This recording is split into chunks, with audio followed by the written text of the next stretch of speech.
most of you. It's a lot of history. It's a lot of non-biblical stuff as far as the Bible text is concerned, but it does affect the people of God as they came into the New Testament. So that's why we have been studying it. So thank you for your patience, and I'm going to try to finish up today. If you get the impression I'm hurrying a little bit, I might be, because I don't want to get to the end and have 10 minutes worth of material. I might hurry so much I'm done in 15 minutes before the end. If that happens, well, you have 15 minutes extra time. We'll see how it works out. That's one of the things that teachers have to worry about, is getting to the end of the time when they're at the end of their material, not before, not after, but that's really hard to do. It happened once during this series when I got exactly to the end, right where I wanted to be at the end of the time. And anyone who teaches can tell you that. It happens all the time. And here I am trying to hurry, and I'm commenting and wasting time. Okay. So we are going to have a quick review. God works in all human history. If you don't remember anything else about the study, remember that. God works in all human history. We don't always see what he's doing. And even when we do, we don't always understand. But we have to know and have confidence in the God who works in all human history. The last time we talked about Apocrypha, writings that are of doubtful authenticity or authorship. And we looked at this list of the standard list of those apocryphal books that appeared during the second half of the 400-year period. The last 200 years before Jesus came, these were the books that came out that are considered apocrypha, not written by biblical authors, but by different men and women, I suppose. Some of them taking on the name of known writers like Solomon or Baruch, but probably written by very unknown people. And we looked at some of those. We read some of them on screen. I read some of them to you: the Wisdom of Solomon, the book of Ecclesiasticus, and Baruch. We also looked at the Song of the Three Children and the Prayer of Manasseh, just as a matter of interest to compare them to what we know about the Bible. I found out last week after the classes, some of you were wondering what pseudepigraphos means. And that means either you were gone the week before, or you didn't hear it, or you weren't listening, or you don't remember. There's four. I would be in the last category there. Pseudepigraphos, or pseudepigraphal, AL is also a word. It just means what I was just telling you. When someone writes a book and then puts a known author's name on it, so it'll get out there, that's what a pseudepigraphos means, falsely inscribed.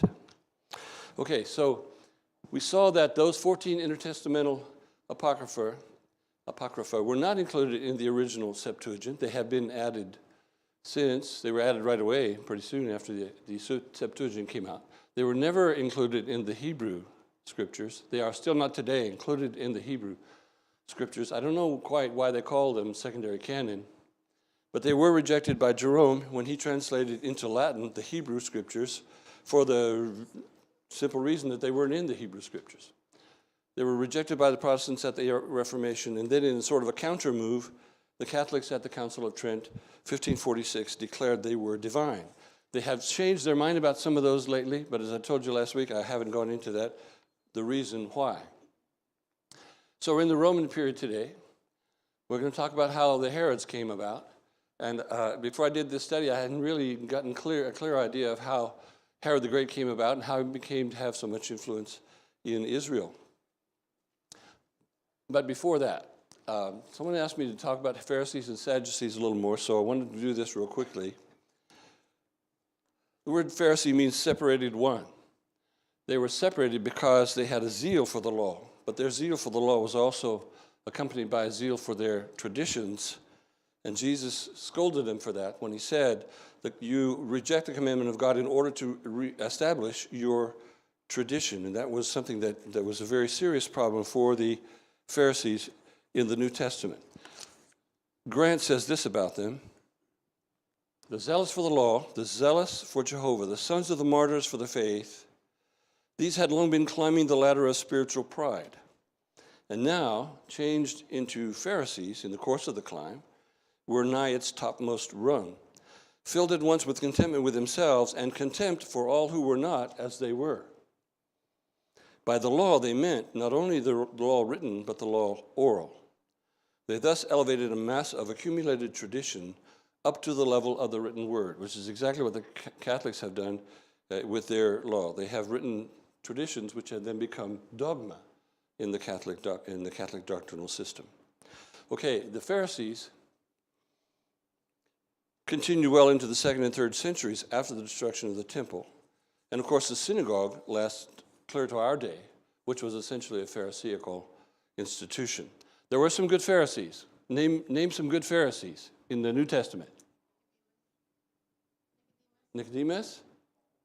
Paul? How about the guy who helped bury him? Joseph, yes, I heard it from over there. Joseph of Arimathea. Maybe Caiaphas, not sure. I mean, not Caiaphas, but, oh no, not Caiaphas. He was a Sadducee.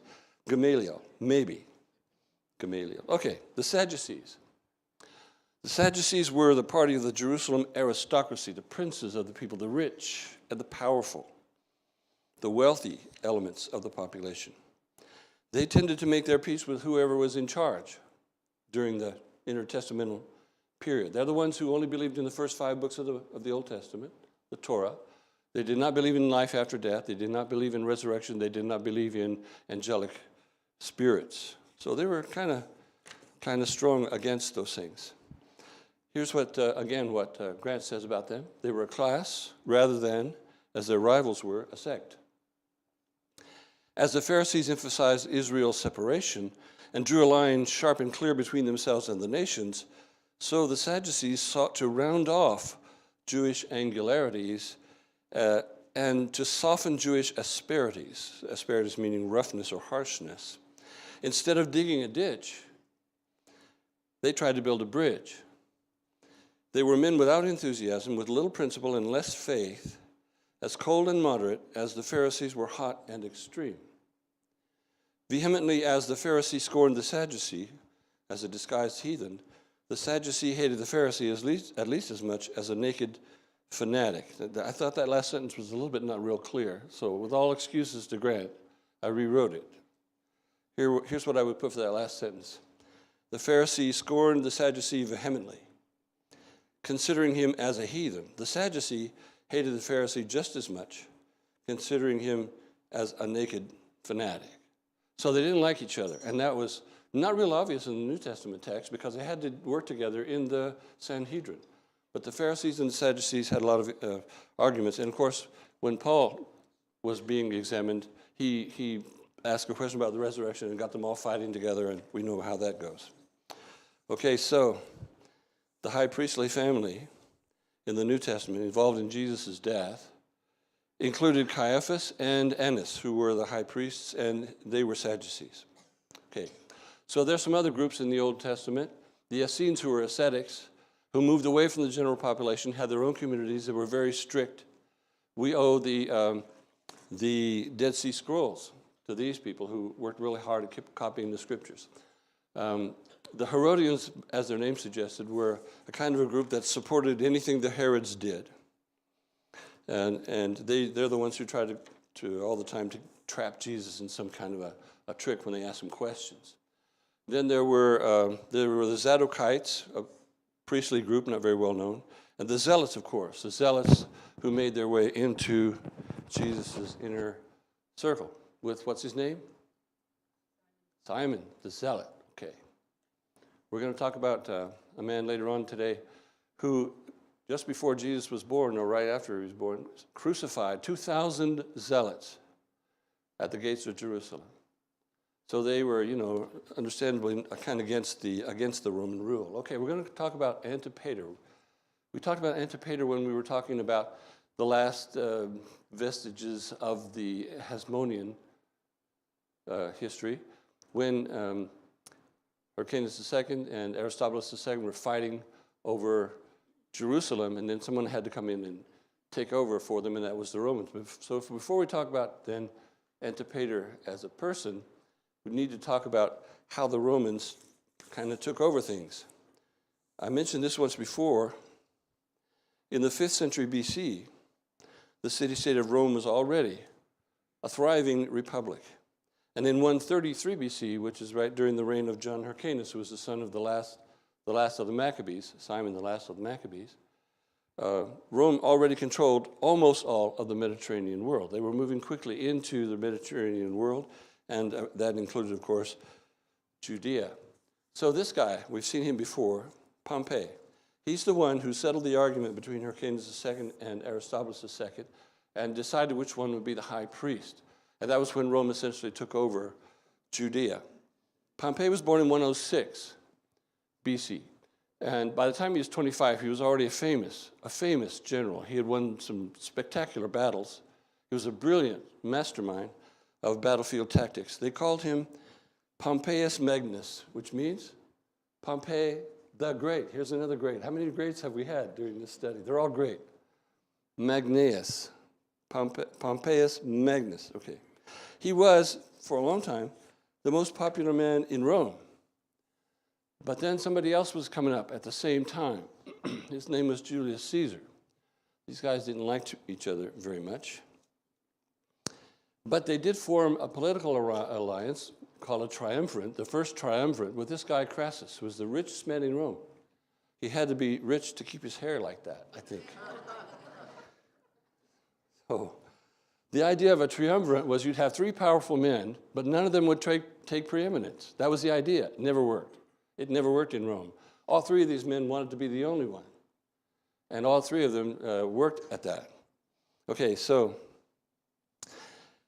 that was in 60 BC. In 59 BC, these men managed to get the Senate to make an interesting decision concerning the Jews. And here's what they decided. And this was really good for the Jews. The full exercise of the Jewish religion was specifically guaranteed to Jews everywhere in the empire. Art was talking about this a couple of Wednesdays back. It was made clear that Jews were under no obligation to participate in any worship of Roman gods or leaders. Moreover, the Romans agreed that no idols or symbols or of other gods were to be brought into Judea. This was a magnificent accomplishment for the Jews. This is something they'd been wanting to get done over those whole 400 years between the Testaments. But there was only one problem, but it was a major one. They were still dominated by a foreign power. So after the Assyrians and the Babylonians and the Persians and the Greeks, and then under the Greeks, the Ptolemies and the Seleucids, and then the confused period, the Maccabees and the Hasmoneans, now it's Rome. They're still under somebody's thumb. They have religious freedom, but they have to respect this higher power, and that's something that they didn't get along with very well. So Crassus was killed in battle, and that left Caesar and Pompey. Caesar and Pompey could not stand each other. They were enemies. They each had his own army. There was civil war during this time in Rome and in the Roman provinces, and these guys were fighting each other all the time. I mean, militarily, armies in battles. And they were clear up in Greece fighting, and Caesar won a battle over Pompey. Even though he was outnumbered, Caesar won a battle against Pompey. And Pompey then fled into Egypt, and in Egypt he was assassinated. He was assassinated. And so that left Julius Caesar. After his victory then, he confirmed the Jews' religious freedom and made Judaism a legal religion throughout the empire. But then he went back to Rome, crossed the Rubicon. What happened to him then? He had a very pointed experience. 23 times, according to some scholars, they stabbed him in the Roman Senate on the Ides of March, 15 of March. I've always enjoyed it. I used to teach English, kids English. Here I am commenting again, trying to get done. I taught Julius Caesar. I always liked that line where the seer had said to Julius Caesar, "Beware the Ides of March." And then on the Ides of March, Julius Caesar sees that seer in the street and says, "The Ides of March are come," like, nothing's happened. And the seer says, "I, Caesar, but not gone." And so before the end of the day, Caesar is dead. All right, so Caesar's gone. Now, Antipater is going to enter the scene. He entered a little bit before the death of Caesar, and we're going to see how. He was the governor of Edom. He was an Edomite under Jannaeus and Alexander. But he was seditious and a trouble-making man. Was he even a Jew? Later on, we're going to see him called the King of Jews. Was he even a Jew? Remember that John Hyrcanus, had decided that all the Edomites, if they wanted to keep their lands, had to be circumcised, had to become Jews, essentially. Antipater did that. He did that. He became, in principle, a Jew, a proselyte. So he was an Edomite, and he was legally a Jew. And his son Herod then was also a Jew, legally, even though he was an Edomite. Now, remember that Caesar had defeated Pompey, and Pompey had gone to Egypt and been assassinated.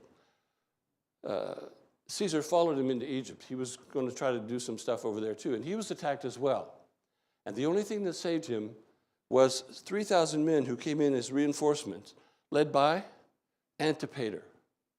Antipater brought a small army in, and he saved Julius Caesar in Egypt. And Julius Caesar and the Romans never forgot how Antipater had helped them. That's going to be important down the line. Okay. Caesar was an opportunist. Whoever was in power, he snuggled up to them. So if it's Julius Caesar, it was Julius Caesar. This guy, Gaius Cassius, is actually he's supposed to have been the first guy who stabbed Caesar. He came into power. Antipater was right there with him. And Marcus Antonius, Mark Antony, Antipater was right there with him. And by the way, he went with Mark Antony into Jerusalem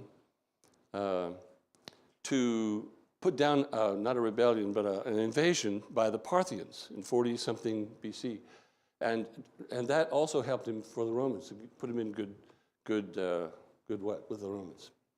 Okay, and then after him, Caesar Augustus, who was Octavian, became the Caesar, and he was good friends with him. So he was always right there, somehow or other, snuggling up to the guys that were in power.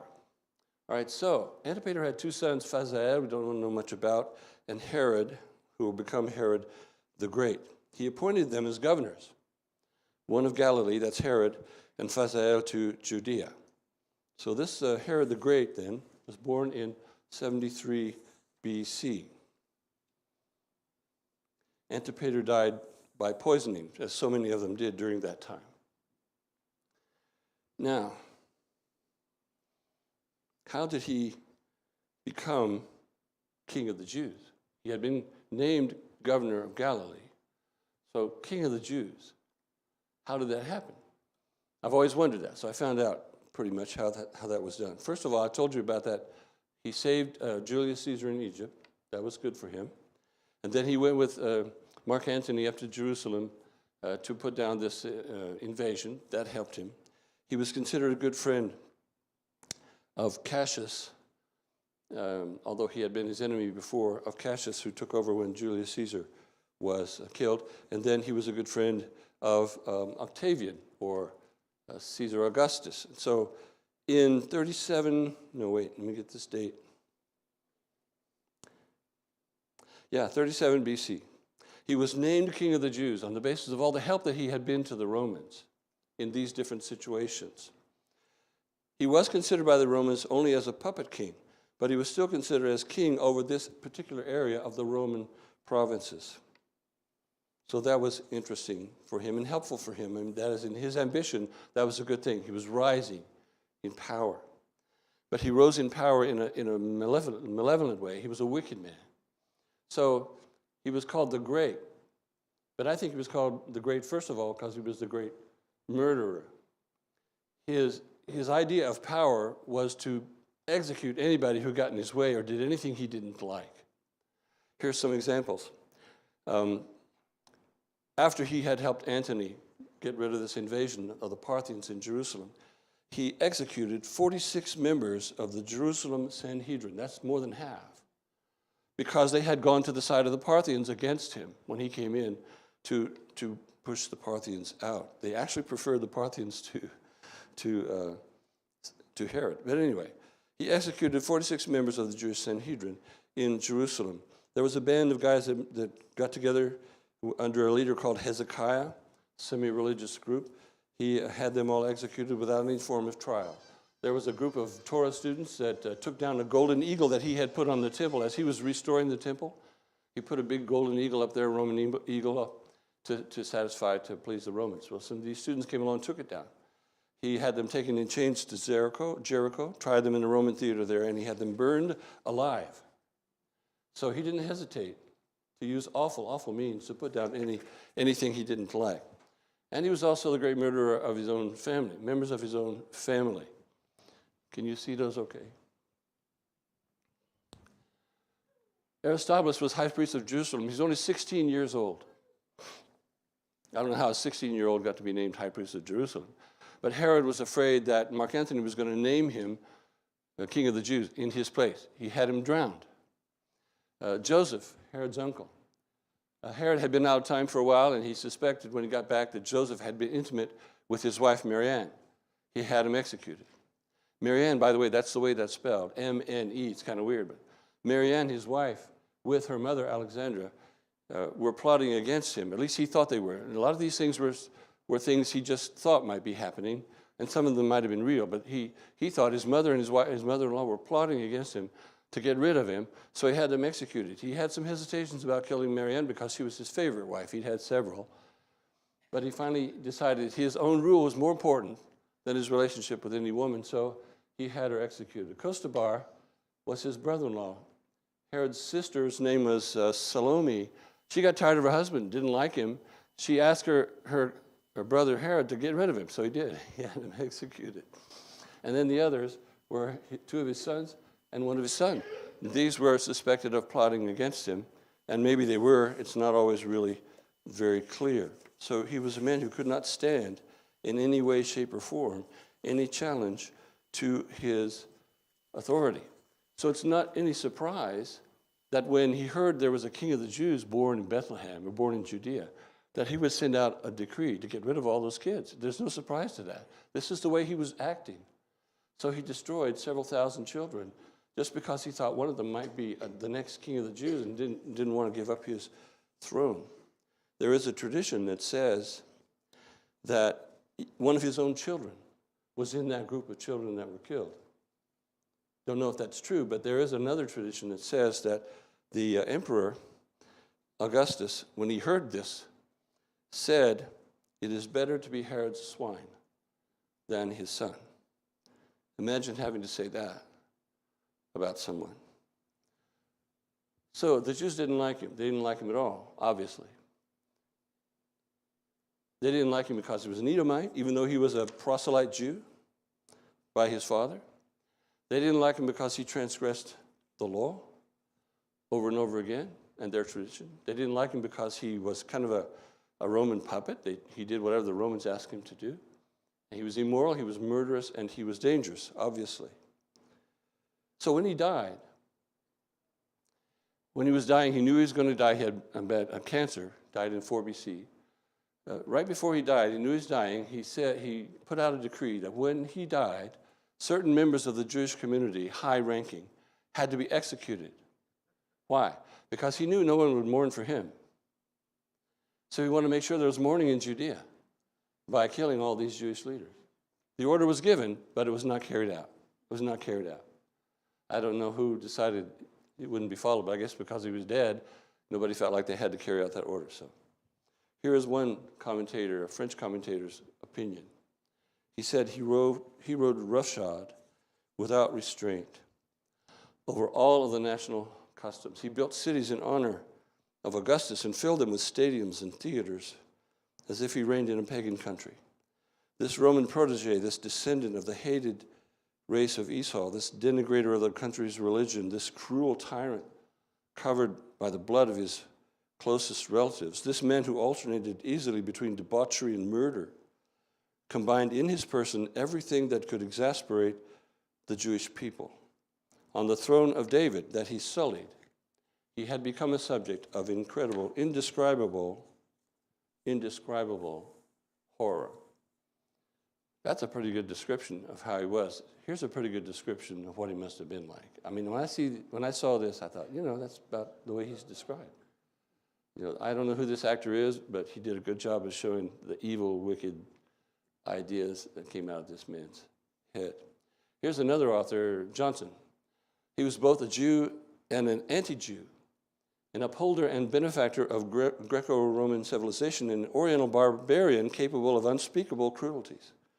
He was a brilliant politician and in some ways a wise and far-seeing statesman, generous, constructive, and highly efficient, but he was also naive, superstitious, grotesquely self-indulgent, and hovering on the brink of insanity, sometimes over it.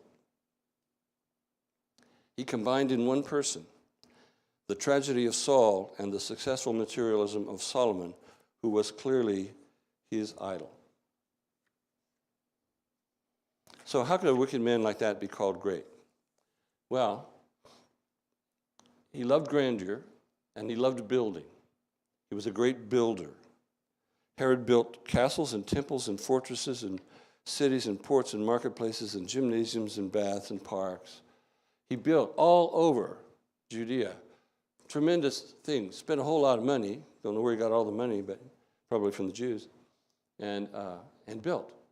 Here are four of the greatest examples of what he built. The temple itself, in the 18th year of his reign, he announced that he was going to build the Jewish temple in order to please the people. He knew that they didn't like him, so he decided to please them and redo their temple. Now, what he had to do to rebuild their temple was take down the old one.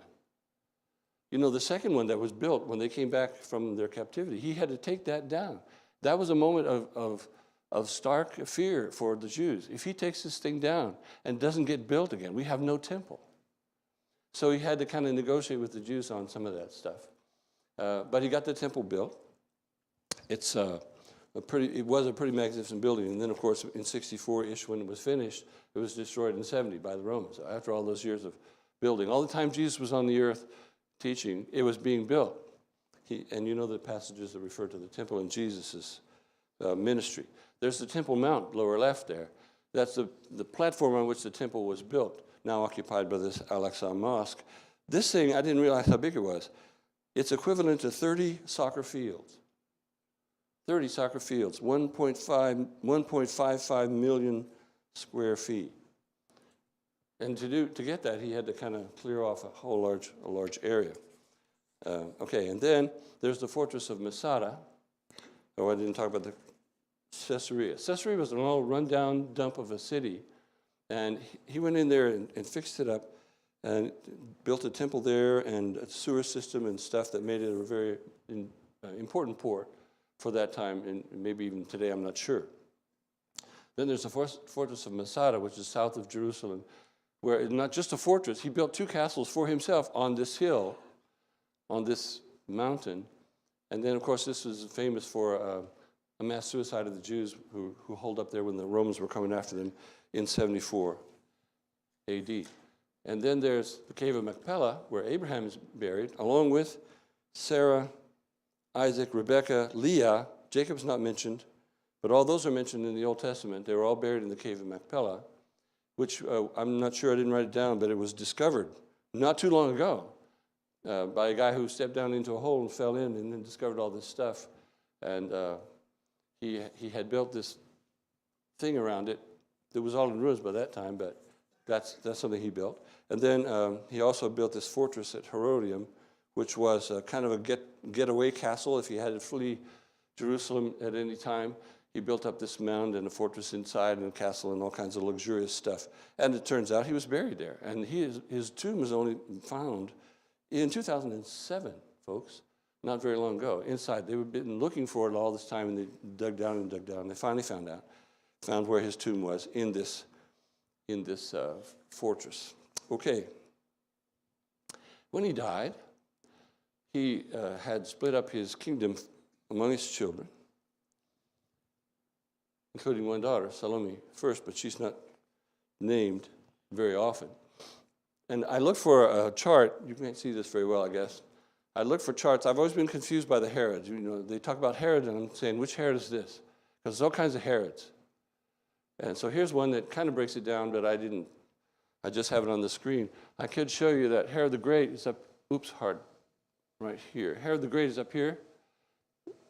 Herod Antipas I, this is his son, who was the one who beheaded John the Baptist and who dealt with Jesus in his ministry. Jesus appeared before him before he was crucified. Then, okay, so that's the son. Here's the grandson. He's the one who killed James and imprisoned Peter, and who was killed by the Lord after he was doing that speech, and the Lord struck him. And then here's a great-grandson, Agrippa II. He's the one before whom Paul spoke in the book of Acts. And all the rest, well, it's kind of a complicated business. But anyway, you see, it was quite a family. It's quite a dynasty, I guess, if you want to say. Okay, we have some time.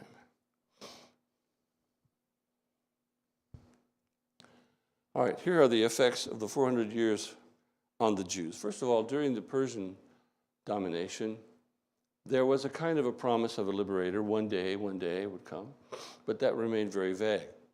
During the Greek period, there was a lowering of the barriers between the unique racial identity of the Jews and the brilliance of the Greek culture, especially when the, I always forget the name of this translation, the Greek translation, the Septuagint. I always want to say something else. The Septuagint. I even used the word a while ago, didn't I? But the Septuagint kind of opened the door to the Jewish culture being recognized by the world culture. That's what I was trying to say there. During the Maccabean period, there was a lot of fighting between the moral and the material forces. And there was the idea that there would be a liberator one day who would come, and he would lead the Jews to a new role of universal dominance. Even the Pharisees got into that idea and felt like there was going to come one day a liberator who would not only free the Jews, but he would set them over the world powers.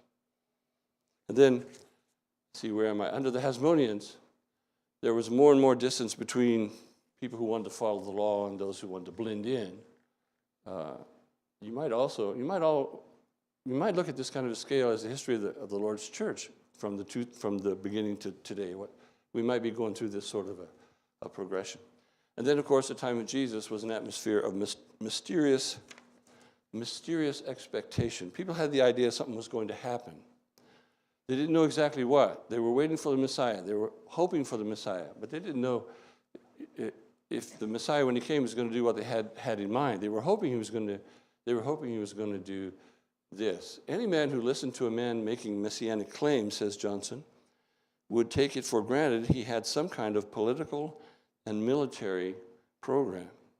The Roman government, the Jewish Sanhedrin, the Sadducees, and even the Pharisees assumed that a Messiah would make a change in the existing order of which they were all part.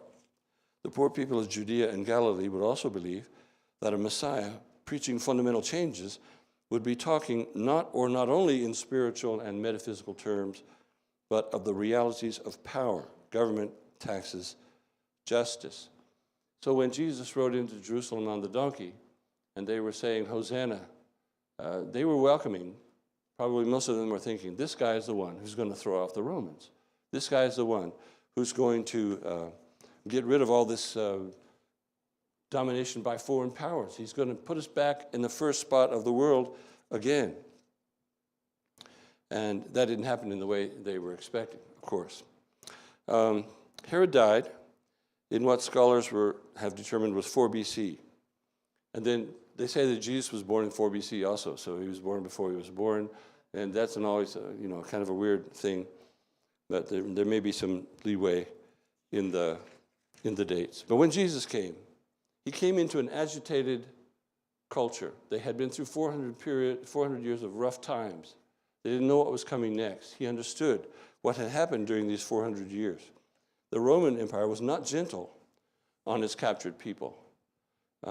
Herod had made sure that his name and legacy would be hated by all Judea. And Jesus grew up in this kind of a context, in this kind of a milieu. He was born during the rise of Augustus in Rome. Okay, so when he was 2, it was when he was 2 that this general crucified all the zealots out in front of Jerusalem. When the 12-year-old Jesus entered Jerusalem, for the first time with the Passover pilgrims from Galilee, the occupation troops of the Roman procurator marched for the first time through its streets. I'm quoting Stauffer. And the high priest Annas officiated for the first time in the temple. When Jesus was 15, Augustus died, and Tiberius became emperor. When Jesus was 20, the anti-Semite Sejanus came into power in Rome, and 3 years later, Joseph Caiaphas became high priest when Jesus was 31. Tiberius retired into solitude, and Pilate came to Judea. A few months later, Jesus came as a Passover pilgrim to Jerusalem and witnessed the entry of the Roman legionaries with the idolatrous standards of the emperor, carrying the eagles and the standards of Rome. I imagined when I was reading this, when I came upon it, I imagined Jesus standing in the street talking to somebody, and here comes a group of Roman soldiers, like you see in the movies, stomp, stomp, stomp, and they'd been pushing people out of the way. I imagine it happened to our Jesus, probably more than once, to all the Jews of his time. When those guys came down the street, you got out of the way, and if you didn't get out of the way, you were put out of the way. They were rough and bold in that sense. So Jesus was very conscious of the Roman presence in Jerusalem. He was conscious of the contention between Pharisees and Sadducees that dated back to the days of the Maccabees. He knew about the idea that the Messiah would be a great military leader. He knew that he was the Savior of the world. He knew he would be killed. He knew that events of the past 400 years had led up to his coming to the earth in the fullness of time. And that's where we are there. You've seen that slide before.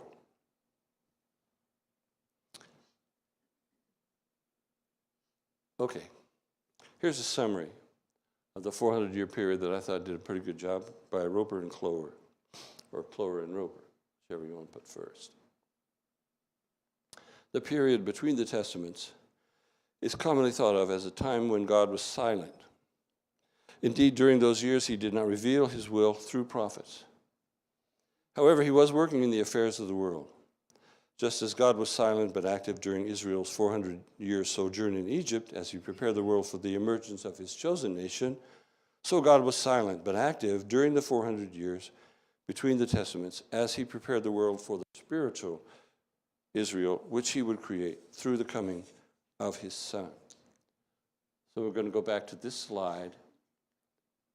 God works in all human history, whether we understand it or not, and he is working still today. And I'm done, and we have 7 minutes. All right. So let me ask if there are any questions or comments before I turn you loose. Marshall. We know how brutal the Romans were, even when Messala took Ben-Hur captive. I saw that in the movie. He's on the boat. Anyhow, it's really interesting if we look at it. I don't know who made this statement. History doesn't repeat, but it rhymes. The Jewish people were in, or Israel was in. Say that again, Marshall. History doesn't repeat itself, it rhymes. It rhymes. Nothing's identical, but there's very similar. I don't know who came up with that. Sounds it's very credited good. to Mark Twain. Makes sense. Whoever. I thought that's an excellent statement because we don't see things matching. Yeah. Anyhow, so they came out of Egyptian captivity after about 400 years. Mm-hmm.